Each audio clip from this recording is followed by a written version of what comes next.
Esses dias eu tenho jogado um jogo que eu acho que você conhece, que são as palavras cruzadas. Normalmente, a gente está acostumado com o formato impresso desse tipo de material, que vem junto naquelas revistinhas, mas também tem um digital que eu acho muito interessante. E como um bom viciado em Figma, eu resolvi trazer essa estética e funcionalidade das palavras cruzadas pro Figma. E por que isso seria interessante para aqui pro YouTube? Porque eu vou te mostrar a criação dessas palavras cruzadas utilizando as variantes e os componentes de maneira mais inteligente. Seja muito bem-vindo e seja muito bem-vindo ao meu canal. Meu nome é Ericles e hoje a gente vai fazer uma coisa um pouco diferente. Eu vou usar como plano de fundo a estrutura das palavras cruzadas para te explicar um pouco de como que funcionam os componentes. A gente pode chamar de novos componentes aqui no Figma. E a primeira coisa que eu quero te mostrar aqui não tem a ver necessariamente com Figma, mas com uma técnica que eu utilizo, que é uma técnica de decomposição.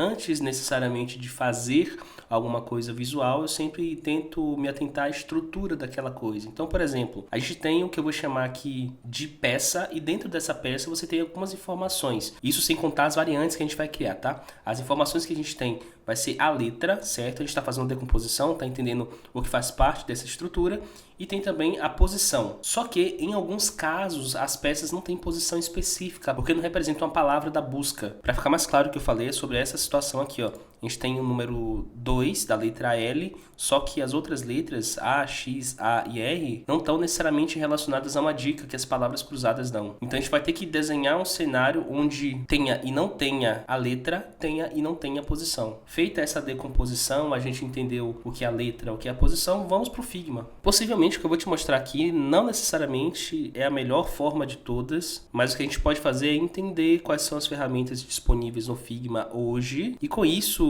otimizar o nosso trabalho.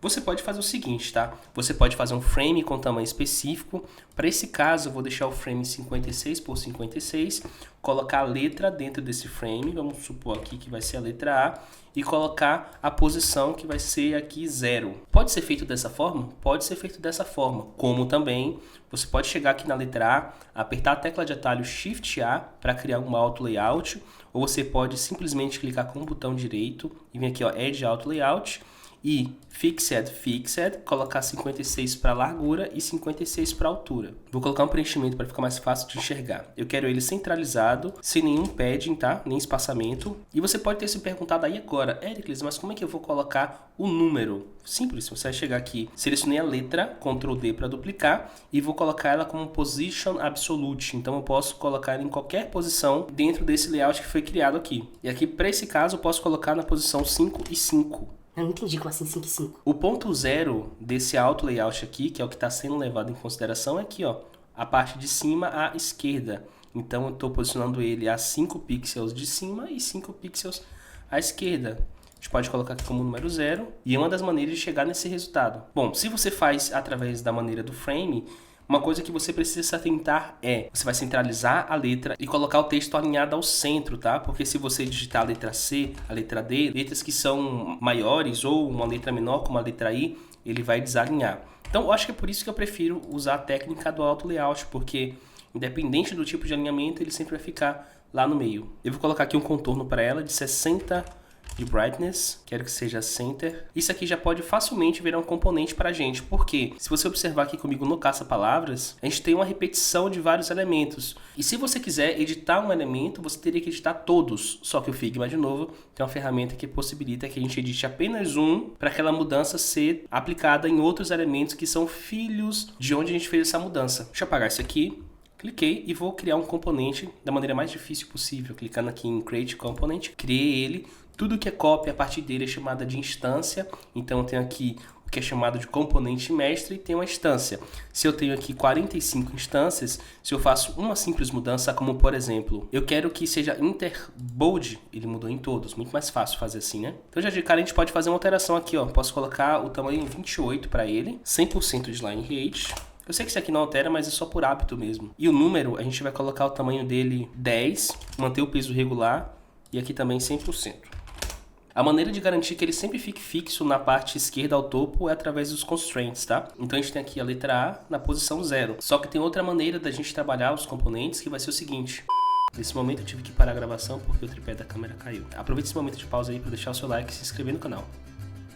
Bom, eu estava falando de outra maneira de você trabalhar com componentes no Figma, que é separando algumas propriedades. Lembra que a gente fez um processo de decomposição? A gente tem a letra, tem a posição, a gente pode fazer isso aqui aplicado no Figma. E você vai entender por que isso é possível, tá?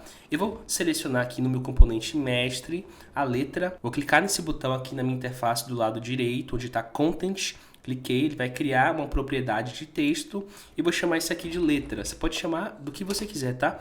O que isso permite? Permite que eu possa clicar na minha instância e editar essa propriedade que eu chamei de letra, alterar, no caso, o conteúdo dela, a partir das minhas opções de componentes. Tá vendo que tem a letra A aqui? Eric, mas qual a diferença de você fazer assim e editar a letra propriamente? Vou falar uma das vantagens, tá?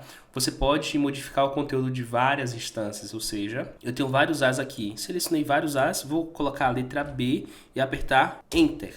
Viu como é funcional? Viu como é bacana? E uma coisa que você pode fazer no componente, até que eu esqueci de falar, que é o seguinte: se eu digitar B minúsculo, ele vai aparecer B minúsculo. Só que nessas palavras cruzadas, a estética não vai ter letra minúscula. Então o que a gente pode fazer? Clicar aqui no nosso componente mestre, configurações de texto, nesses 3 botões. Eu vou marcar aqui, ó, embaixo no case, uppercase. Então, independente de se eu vou digitar minúsculo ou maiúsculo, o resultado sempre vai ser maiúsculo. É uma maneira de evitar os erros aqui.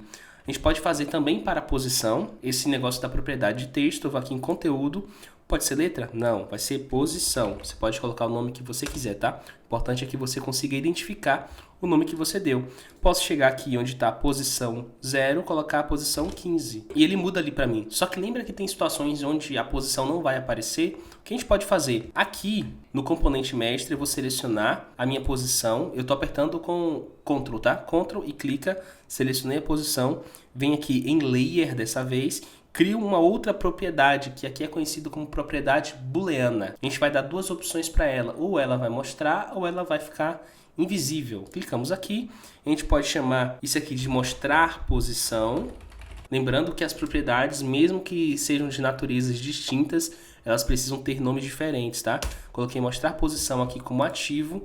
E o que acontece? Para essas 3 letras aqui do meio, eu vou deixar sem mostrar posição. Para isso, eu vou só clicar aqui, ó. O que acontecia antes, tá? Deixa eu copiar isso para baixo.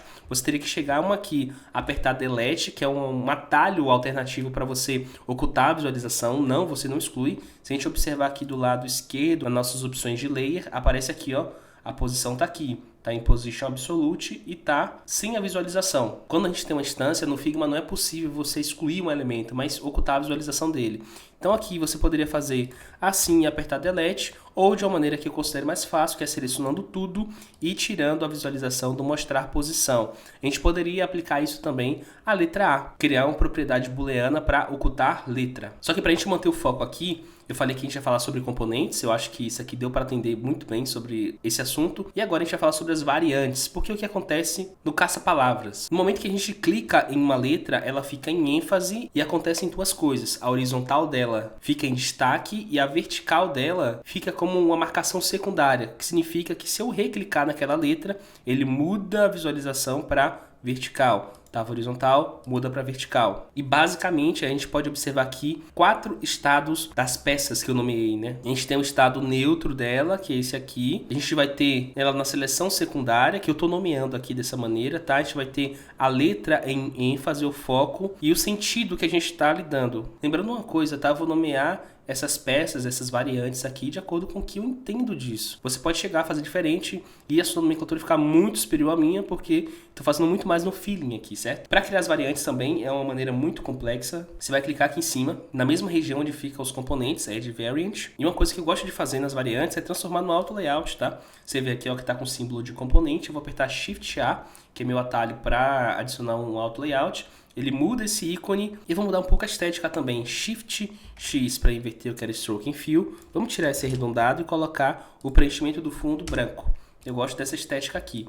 Eu falei que são 4 variantes, então vamos colocar aqui, ó, 2, 3, 4 variantes. E aí vem a parte importante de trabalhar com as variantes, que é você saber nomear os elementos. Eu aqui vou fazer bem no feeling, tá? Como não tem uma nomenclatura de design aplicado nas palavras cruzadas, vou chamar esse aqui de normal. Eu vou chamar esse segundo aqui de secundário, que vai ser a seleção secundária que eu nomeei ali, eu acho que você entendeu. Vou chamar esse aqui de digitando, você pode colocar no idioma que você quiser também, tá? E vou chamar esse aqui de focado, certo? A gente pode mudar a estética deles agora para ficar realmente interessante na hora da aplicação nas instâncias, tá? O secundário, ele vai ter a cor de preenchimento não branco, mas 88 de brightness. Esse estilo aqui Esse outro que está o digitando, que vai ser o de ênfase secundária. ênfase secundária que eu estou falando aqui é que existe uma coisa que vai saltar mais nos nossos olhos, uma segunda coisa, uma terceira coisa e a última coisa. Então esse aqui vai ser o terceiro que vai saltar mais, o segundo de mais ênfase. Ixi, eu acho que me confundi todo aqui. Eu acho que você entendeu. E a cor dele, a gente vai colocar aqui o hexadecimal FFC44D,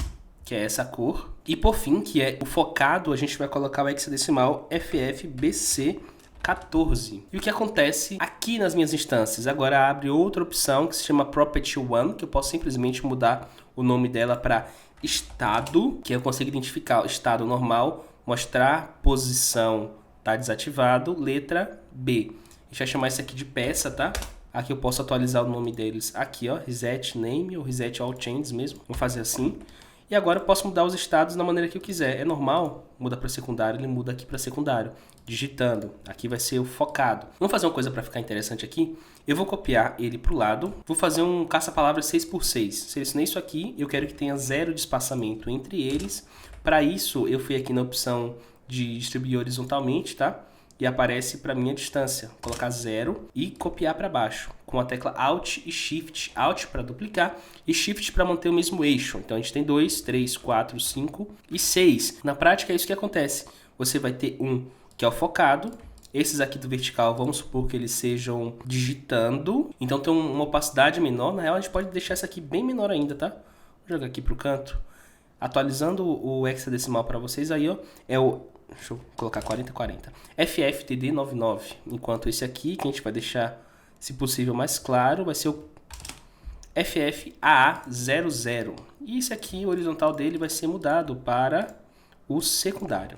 Essa é mais ou menos a ideia. E qual a grande vantagem de você trabalhar com componentes? É porque a gente pode fazer alguns testes aqui. Eu fiz um 6x6, certo? Graças à ferramenta Tie-Dye App, eu consigo mudar o espaçamento tanto horizontal como vertical de todos esses elementos. Eu quero fazer um teste aqui, que vai ser o seguinte. Eu vou colocar o espaçamento de 8 entre eles e vou tirar o contorno. Tirei o stroke deles e vou colocar um arredondamento. Já é outra maneira de expor o meu caça-palavras. Que eu vou liberar o link, todos os elementos, e antes de você baixar o link que vai estar aqui na descrição, eu vou deixar essa palavra cruzada para você que tem interesse e gosta de palavras cruzadas para você fazer. Tá aqui do lado, link para download do arquivo Figma aqui na descrição. Gostou desse vídeo? Então deixa seu like aqui embaixo, se inscreve no canal, meu nome é Ericles e até a próxima!